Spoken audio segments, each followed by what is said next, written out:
When Ericka Woke Up by Ev Outlaw. Chapter 1. Like a Superhero's Cape. I had just put the first annual pap smear appointment scheduled after lunch into exam room 2 when a shrill, urgent beep chimed out noisily through Dr. Curtis's pager. She took it out of her pocket and looked at it. She grimaced at the beeper and went over to the phone at her hallway workstation. "This is Dr. Curtis." While she was on the phone, I stepped back into the lab to check the pregnancy test that was percolating on the counter. It was negative. Crystal, the young college student waiting to get her pap in the exam room, would probably fall off the table from relief. She had confided earlier that she'd caught her boyfriend cheating on her in his fraternity house and wanted a complete STD workup and pregnancy test along with her yearly pap.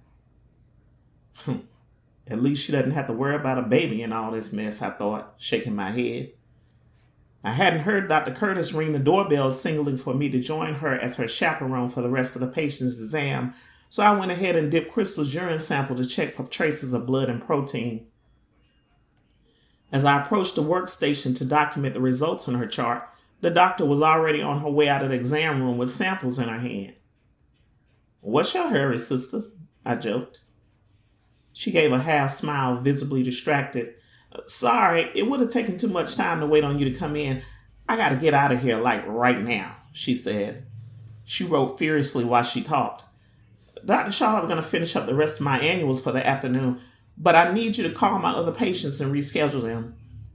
Tell the 2 follow-ups that they can come in first thing in the morning, or they can come about 3:45.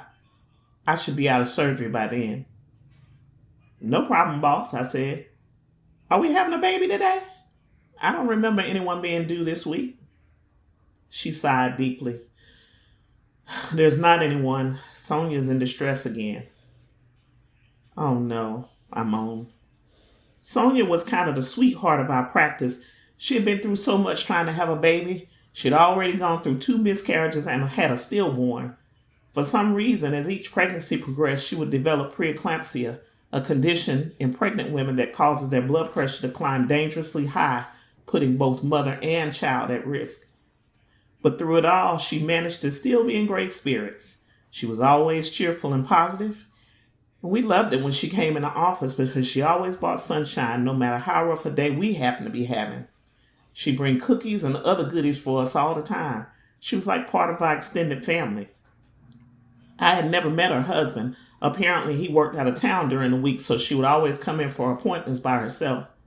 But I assumed they were close because she talked about him all the time, and she showed no evidence of being unhappy with their arrangement. She told us he was making preparations to start his own business and that he planned to have up and running by the time the baby came, so he could spend more time at home. I never met him, but she affectionately called him Bay, short for baby, so much that even the girls in the office referred to him in conversation like that too. She was so close this time, almost at the end of her 28th week. I said a quick silent prayer that she would be able to hold on long enough to bring this baby safely into the world. "Okay, I'll take care of everything for you. Tell her that we're thinking about her." "I will. I'll call you later and give you an update." She rushed out of the office, her lab coat blowing behind her like a superhero's cape. As I watched Dr. Curtis leave, I hoped that her superpowers would be enough to save Sonia's baby.